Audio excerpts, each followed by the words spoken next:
after being left for about 3 weeks. This is the next step to get the soil at its best.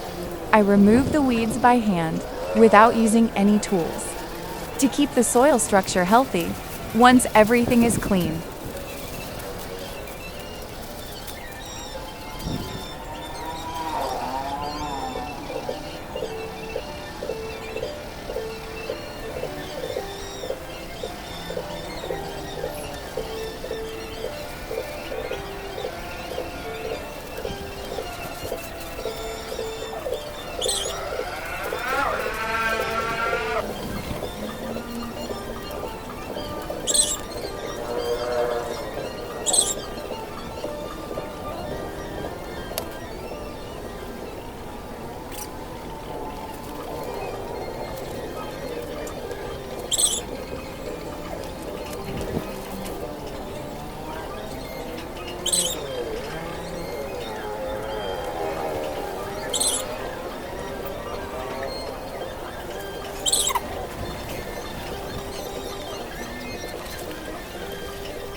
I finish by watering the soil with diluted humic acid to support natural soil fertility.